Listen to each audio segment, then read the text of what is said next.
And we are back. Look at this fucking hat. I There we love this go. shit. What's Hell Cam got yeah. on? Let's see it, Cam. Oh yeah. Yeah, when that guy said that you were the one that smugged the cocaine to fucking wherever, I did totally had changed the look to me.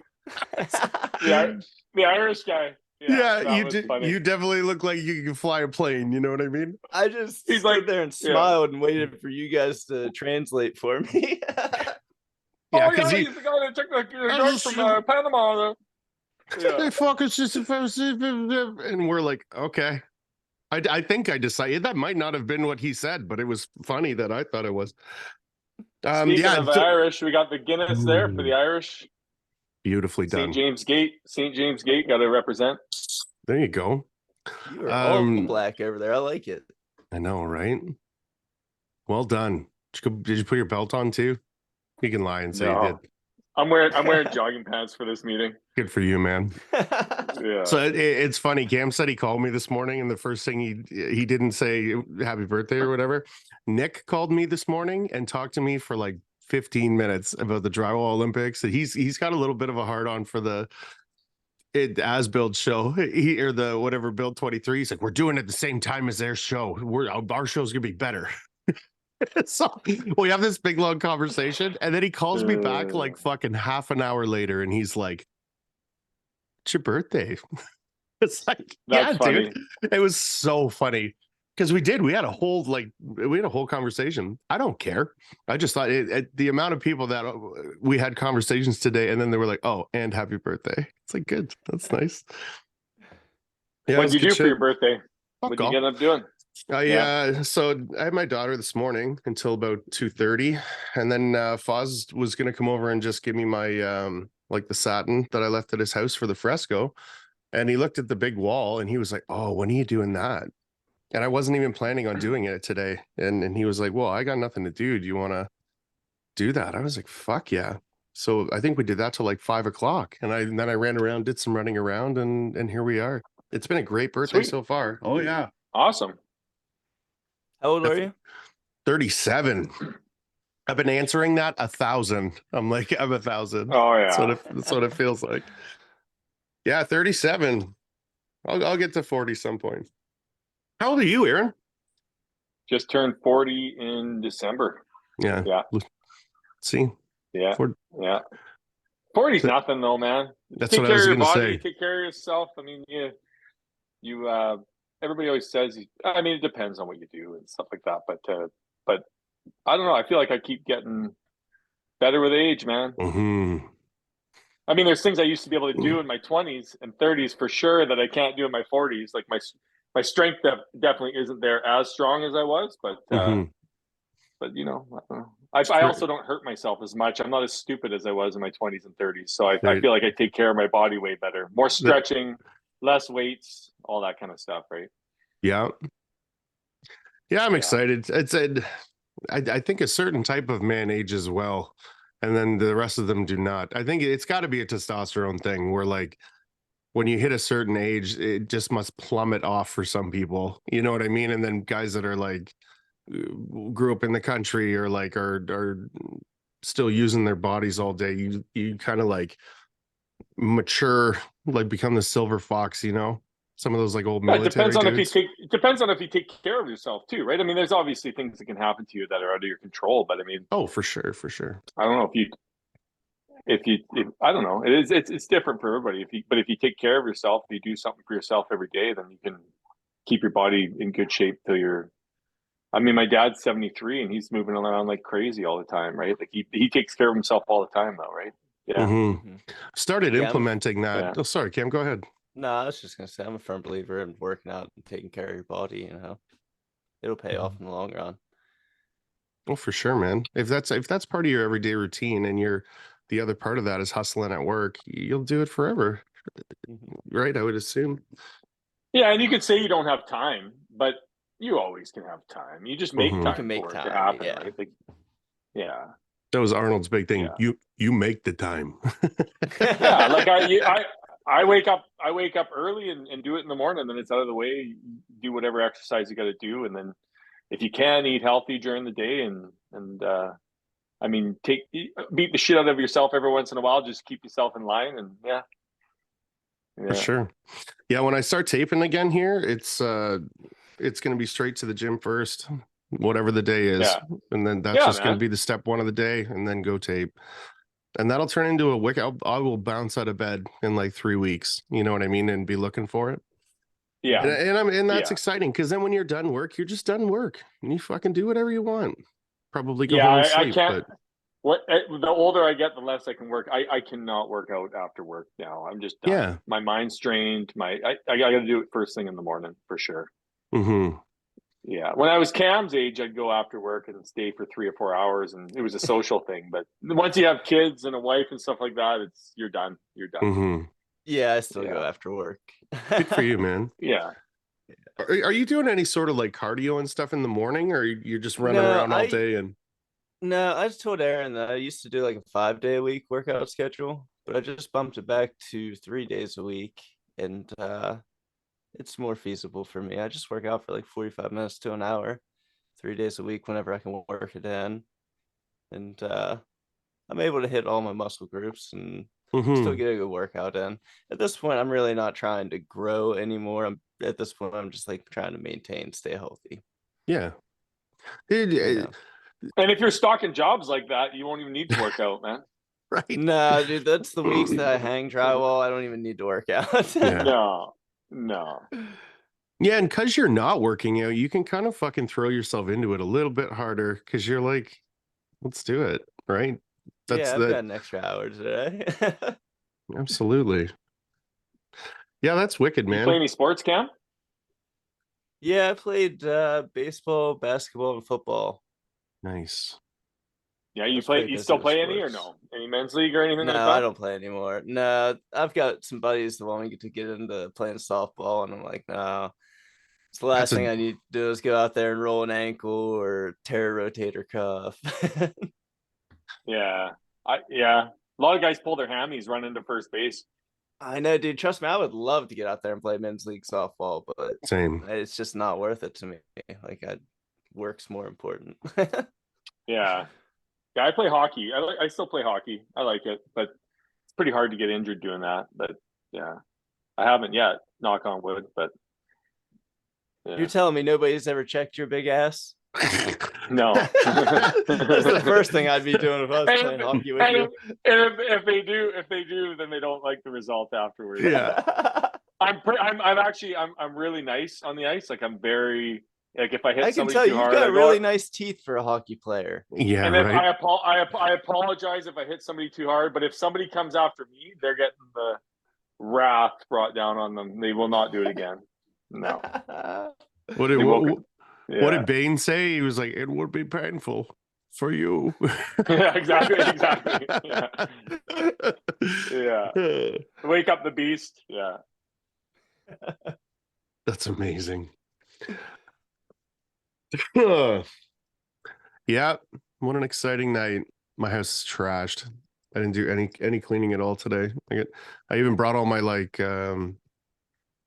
auto tools in to show Foz about the inside track box, what the difference is. Yeah. So I showed him, but that's like, my house is fucking destroyed. It's good though. It's any good birthday, you should wake up with your house destroyed. Tell me a little bit about the inside track box. I've never used one. Okay, so just give me a sec. All right. What are you up to this weekend, Cam? I went and bought some primer for that job today. Are you gonna use the spray rig for that? You gonna spray? I'm excited to use my Graco. Graco's sending me a powerful pump. Fucking Aaron should be the one telling you about it. But so North Star just came out with a new. Sorry, that's what triggered it. So this is your box, right? And you've got your wheels on the outside, and inside track box, those wheels are inside the outside of the box. They're attached to the side plate. They're attached to the side plate, so they're fixed. There's no axle that moves around. Right. So they're actually inside the side plate. But your runners are closer to the box, right? So you can get closer to. They're actually inside the side plate. That's what I was saying. Yeah, you can do like light pot lights with it. You can do door jams with it. Yeah. So Right on. North Star with the back of their box here, they've got a mount. So it's like a piece that goes on and you screw in and it attaches your wheels to the inside. Yeah, I like that. I think we're maybe gonna have to do that. I'm gonna look at that on Well, Monday. the thing that I think is cool about where he's kind of going with that stuff is it's like less stuff, right? So you Yeah, take I one like box, that. that's two things. Now for you take 10 minutes and it could be an inside track box if you want. Like I kind of We understand did where he's going with that. we did that with the nail spotter. We made it so you can put wheels on it as a kit, right? So that because most people, Yes. there's a lot of people that want the skid plate, but then there's a lot of people that want the wheels. But to have two SKUs on that, so I'm thinking I was actually already thinking about doing that. They beat me to the punch about doing that because I had a guy ask a few weeks ago, said, "Hey, can you turn a regular Fat Boy box into an inside track box?" And I thought, you know what, we probably can do that. And then I 100%. said, I'll look into it. And then I saw Ben M sing this morning. I'm like, beat me to the punch on that one. Yeah. But yeah, yeah. But I actually hadn't thought about it because they weren't popular enough for a long enough time. But now the popularity has been growing the last year for sure. Okay. So the I mean, only you don't really need an axle. Like you don't really need a moving axle on there. right. You know what I mean? Like, I mean, all boxes could be inside track, really. But I kind of like it. I prefer the inside track versus the axle, I the wondered movement of that. it and everything like that. Yeah. The only reason I even know what it is because I thought that I was going to get one for my butt joints because I wanted to get at the very beginning of learning how to do that, I was burying the tape. So I was getting as close as I could and as close as I could instead Yeah. of giving it some good space to then fill in with the next coat. But I thought with the inside track boxes, I could basically do the whole fucking tape. Like you could Yeah. get very close without having rub off from the tires, right? Yeah. It does But help with that for sure. so what would you use that for? Just as a box, it's a different way of running the wheels, or is there like a strategic way? Like, is it for anything specific, or is it just what you want with the wheels? Just preference. Yeah. Yeah. Okay. Yeah.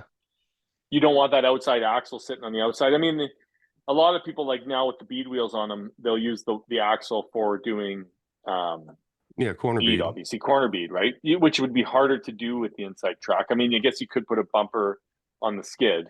Mm-hmm. I think Tape Pro makes something like that, right? Where you can put a bumper on the skid that holds it.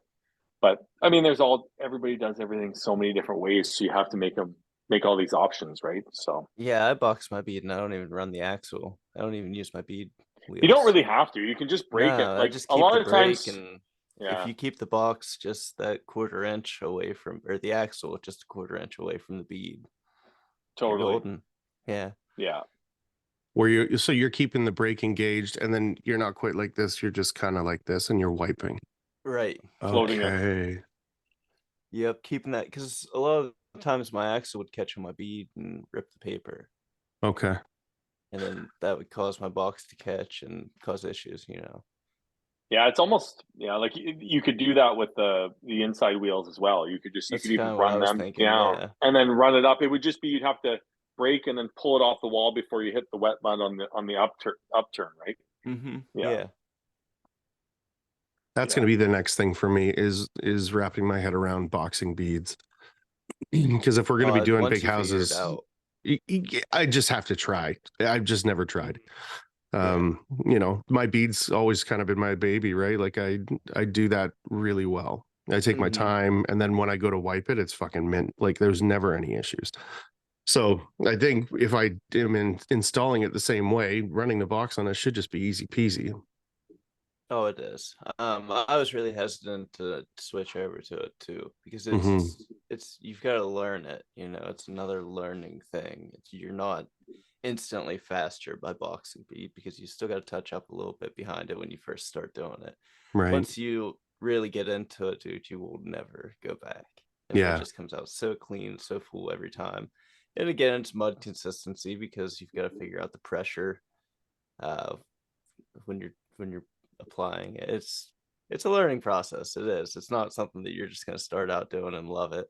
Yeah.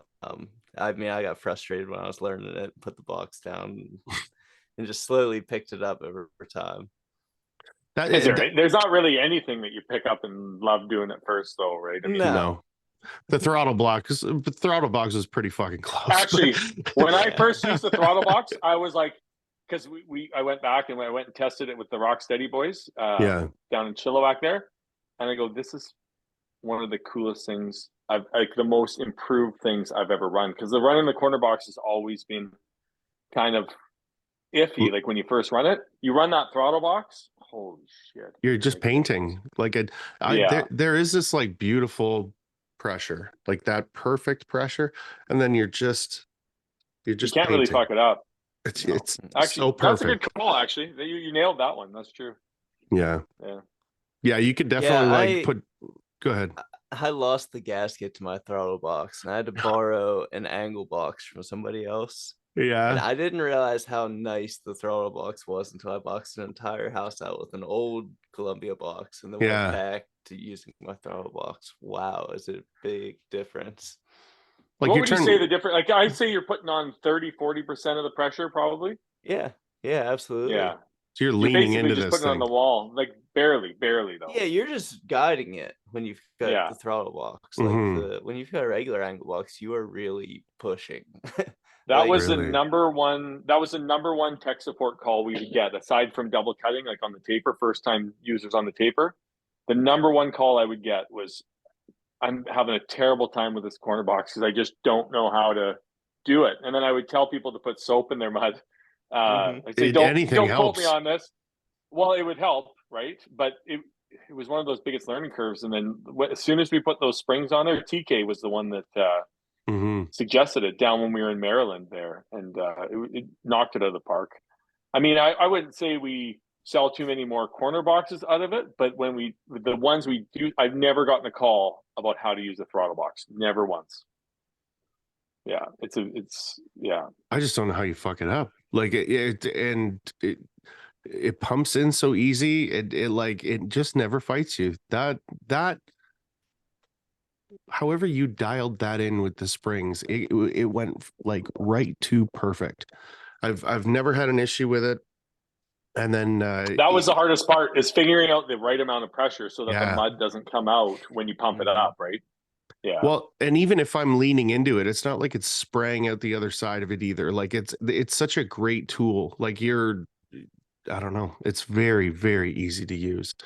It's my favorite thing to use because I think that's what I'm the best at. I think. Yeah. And it's colorful when I do it. Oh yeah, you put the pink in the corners or blue or whatever. Yeah, whatever I got, but yeah, it's gonna be fresco now. Whatever fucking color I want. Throw some fresco in there. Yeah. I think I'm probably good now to do it white. I just always kind of liked it on the smaller jobs. The clients always though, man, because you do go get those little pieces where you miss and you got to come back. Obviously, on the corner box, you pretty much always have to run back and forth, and sometimes maybe a third time. But when you got that color, it just makes it that much easier, right? That's smart. And every once in a while, you'll run it and it'll just be perfect, and you're like, fucking right. We're only touching that once today, and then you move on to the next one, right? That's a good feeling when you get it in one swipe. Yeah, man, that's like a good golf swing, and you just yeah. I was saying that with Meg, where I was just like, there are those moments where it's like during the day where, and it doesn't matter what it is, if you like swipe the knife the right way or got a good ping off of it when you picked it up or something, or like you cut the paper and it lands fucking perfectly. Like it's just, the crowd goes wild, I love those moments. And I think what we got into talking about was like people at a desk don't get that. You don't like fucking sent that email the best ever.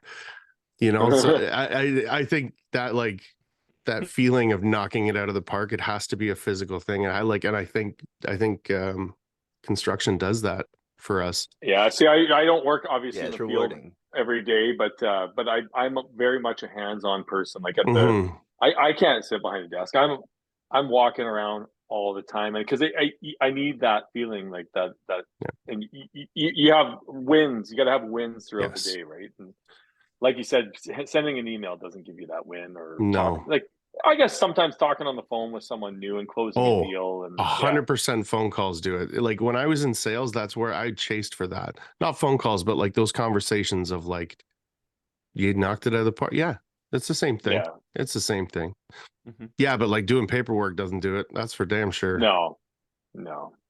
I get all my shit done right away. I got a whole day's worth of shit to do for the sites that I'm on, safety briefs and all this shit.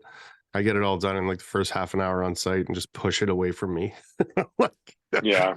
Yeah, you're done. Get out of here. No, not too bad. Yeah, so did we tell you what we're doing for the rest of the night? So like Cory from Tech Dry is going to come on next, and then Nick from Fresco is going No. to come on after that, and then Oh, Chad really? Hesser, Chad from Vegas said he'd come on last if we were still up. You're doing podcasts all night? Yeah, Who's man. we? Cam, you're staying on them for all night too? Yeah, we're gonna You're free, man. we're gonna ride it. What the fuck? I didn't get no invite.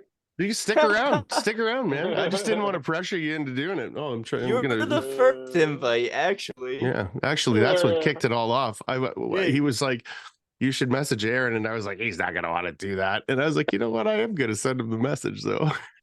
When you said yes, I did a That's cool, fucking man. backflip. It was awesome. Fuck Yeah, man. Anything for you on your birthday? It's your birthday, buddy. I know. When you said that, I felt very special. Yeah. Yeah, it's pretty good, man. I don't know what else I would do on my birthday.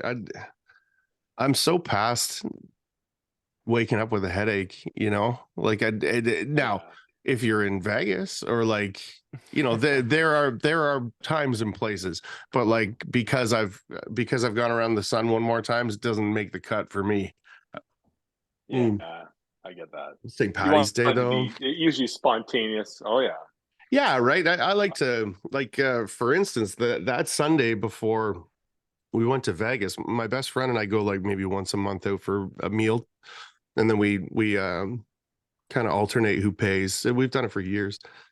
And so when it's the opposite person's turn, you kind of like turn it up to 11, right? It's just what we do with each other. And we're like, okay, we'll go for lunch because I had to get ready for Vegas and pack and clean my house and do all that kind of shit. And so he got here at noon. The last picture I sent was 6 o'clock and we were leaving the bar. And I woke up like I had a fucking frat party in my house. There was like really? Popcorn everywhere. Like it was crazy. So then I started going through like the people that I had talked to. And like I had no recollection of having those conversations. Like it was a good fucking night. But it was out of the blue. We didn't even mean to do it. And those ones are That's the best kind of night. That's the best one where you're just like, yeah, I think I'll just get another beer. I'm sure he'll leave. And then he's like, I'll just get another beer. And it's like, oh boy, this is gonna happen. Yeah, or if you're like sitting around a fire throwing skids or like throwing wood into it till 4 a.m. I fucking love that. Oh yeah. Yeah. Very good. What's new and exciting with you, Aaron? Me? Yeah. You got anything coming up? No, I'm just honestly, I noticed as soon as kind of this season hit, this spring season in 2023 here, I feel like I'm getting invited everywhere and pulled everywhere right now. I find that like it's like really kicked off again. Like there was obviously no travel in 2020 and kind of 2021 a little bit in 2022, but now it's like everybody's making up for lost time. Yeah, so that's gotta be that exhausting. It's more, at first you're a little overwhelmed. I don't even know. I got to look at my calendar all the time. I'm like, okay, am I double booking here? And am I double booking there? But no, I would say that looking to move to right now we're in a kind of like a cul-de-sac, not a cul-de-sac, but like, you know, like a street or whatever. And we're looking to move, maybe get a little property. Good for you. I'm looking at that.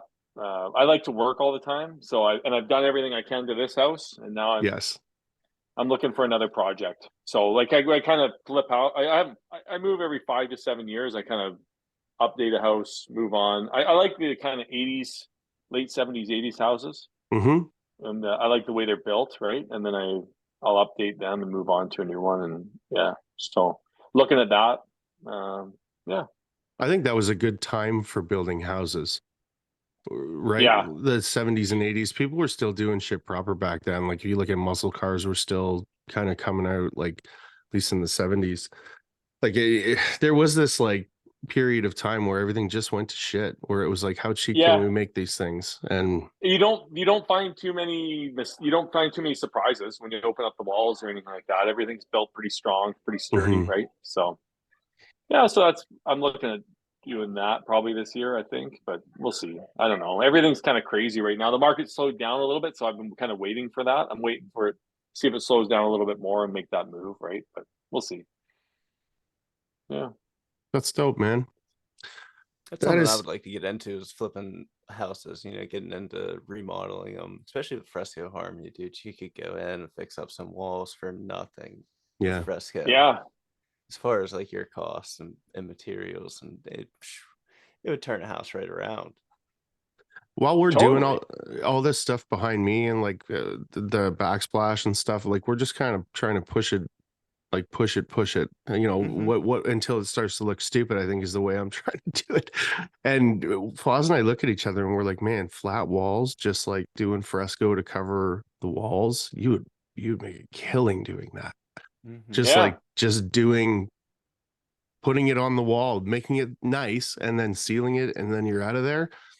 That's brilliant, man. Yeah, I don't I would yeah. imagine that's fast. Oh yeah. Like, Absolutely, well, yeah. look at some of those jobs Cam's done, right? Where it's like Mhm.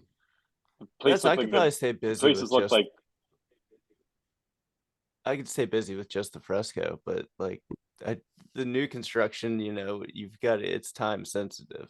Mhm. Um, People are wanting to hit deadlines, so I've just been so busy with new builds that I haven't even been going and quoting fresco jobs. yeah. It's What crazy. what do you, oh, I guess it's American, so it doesn't matter. I was gonna say, what are you charging for that? Just like double your hang rate or like double your finishing rate, something like that? Um, with materials and everything, I'm starting out at like $1.85 on the foot. Yeah, okay. And it depends on the house though too, of course. Yeah. So, but that's standard what I start out at. That's no window wraps, just hanging finishing. Hmm. I had that conversation with Foz when we did the podcast and his backsplash there, and he walked me through one of his quotes. And he was like, what do I feel about it? So we broke it down every day. Okay, day one, what do you do? Day two, all the way through it. And then he was adding days for like, yeah, but what if they, get a certain type of tile that I'm going to want to lay out and like get the veining correct and things like that. I said, well, Oh, buddy, that's that's an extra, right? Where you would just say, like, I install tile at XYZ, but if you want to get something really cool, I'll put the time into making it extra special, but you just have to pay for that time. And that's it. It's you're not trying to fuck anyone. You just be as transparent as possible. and But another thing that I heard on another podcast, I can't remember which one it was, but when you go into older homes, like your estimate has to be, you have to be upfront with mhm, your client that your estimate's going to vary.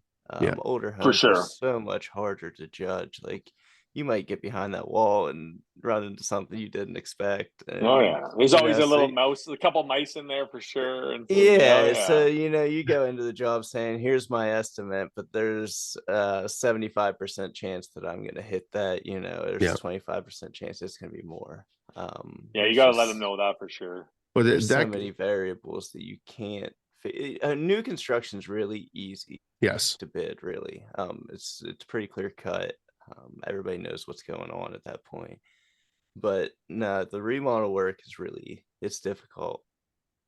That kitchen that we took on, that's exactly what happened. They said they had 30 grand. I brought a designer in. She like, well, I wanted to see how she was going to be as like a project manager. I've told this story a million times, but when they had a max amount of money, and then the first fucking wall that we opened up, there was a plumbing stack outside of the wall. It was just like the cupboards covered it, and that's how the fucking thing started. And it was just like, I was gonna floor over her floor, and then she wanted it pulled up, and then there was like 7 fucking layers, and like some of them are glued, and some of them were. It was just a nightmare. Like we quoted 30 hours, and I stopped counting at 100.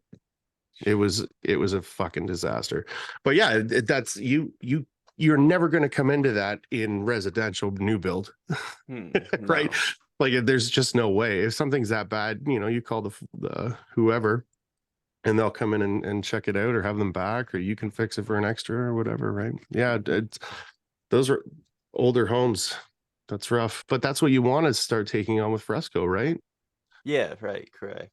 And Do you find I ran into how old are the homes, Cam, that you're looking at that you find you're running into the problems on? I ran into one issue. I did that wood paneling fresco job.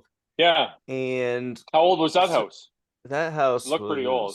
Yeah, it was. It was late 1800s, early 1900s. Jesus. Yeah. So you're talking like old. Yeah. So the issue was it wasn't even in the fresco. I taped the seams of the wood paneling. And when I wiped that tape down, I wiped too much mud from behind it. So the sides of the tape started peeling back. When I cut them out and then tried to fix it with the fresco, it kind of made it, you could see a color difference in it. So I ended up having to prime that wall and recoat it, which the wall was only like 10 feet long. Like, yeah, okay. It wasn't much of anything. But that's really the only issue that I've run into. But that other job that I did, which was the Cam's Ice Cold Ice fresco job with the old plaster that was just falling out of the walls, that one, I ran into some issues on it where stains were bleeding through and had to go back and prime it after the second coat. But that homeowner was understanding. I figured that on that bid because that job was just going into it. That entire job was a mess. Really? Yeah. It was ugly. Well, you've done a couple artistic walls too, like Cam or not Cam. Jesus, when Foz and I look at this stuff, we're like, there's nothing to fucking reference this on. No one else is doing it, right? So it's us. So like I hope, sure, right? Like we just walk away, or take 20 steps back and then take a look at it, and then you kind of get a different look, and you go, okay, maybe we'll change it, maybe we won't. But at the end of the day, there's no rules or like application methods, like kind of Nick does, but I mean, if you're trying to get silly with it, you're kind of reinventing the wheel a little bit when it's with the colors. And like some of your stuff's turned out super dope, like that black wall.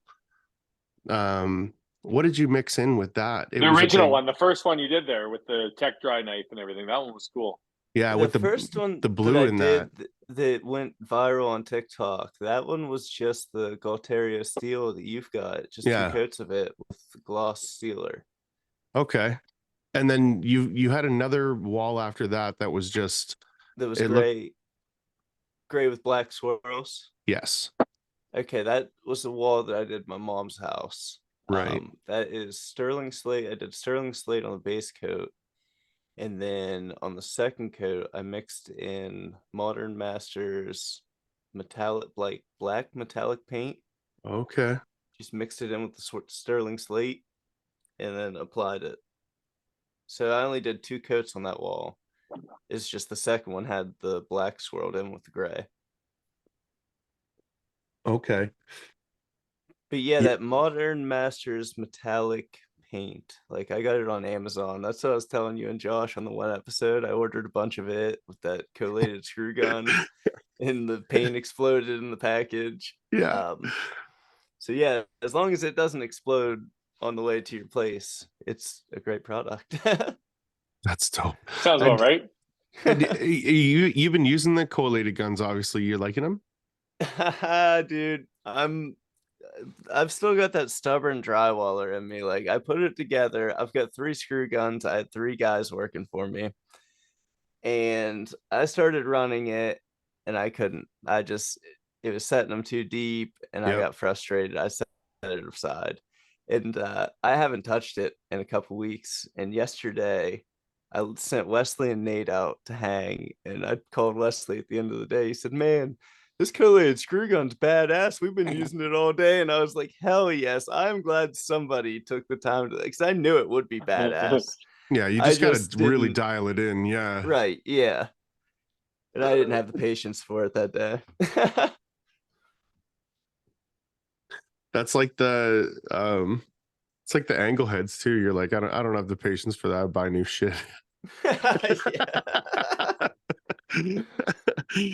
Yeah.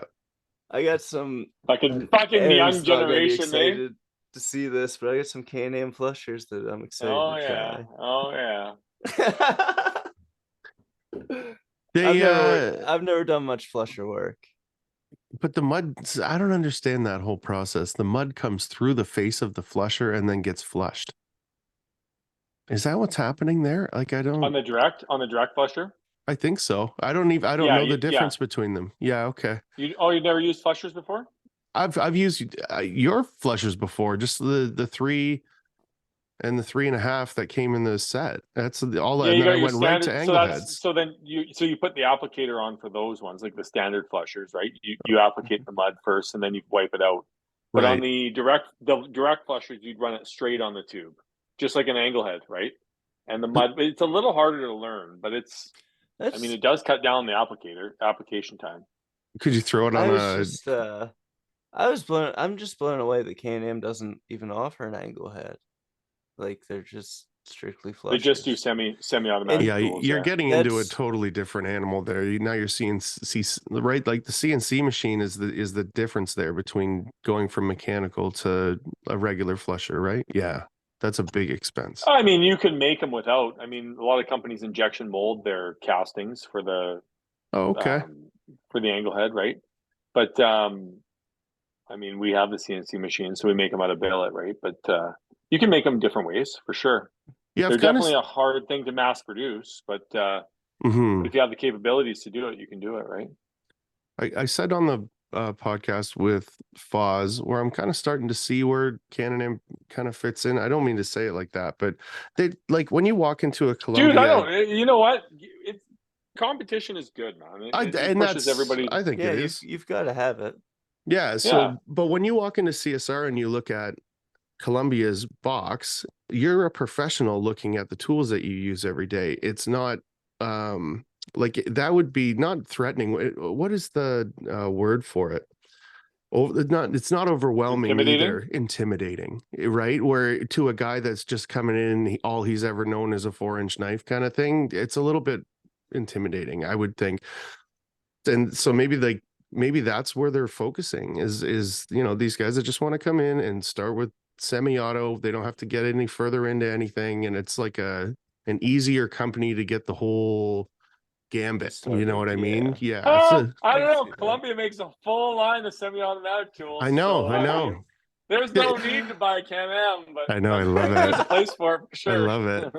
So that's one of the things that I like about the new CSR is in the semi-auto aisle, it's just all the semi-auto tools. So your semi-auto tools aren't with your auto tools anymore. Yeah. So when you walk in there, about the name semi-automatic, yeah. So we used to make them years ago. Oh my God, we got less than a minute here. Are you coming back again? Oh, okay. Sure. I got to charge my phone. I think I'm under 10% here, so I'll charge my phone. Okay. I'll plug it in.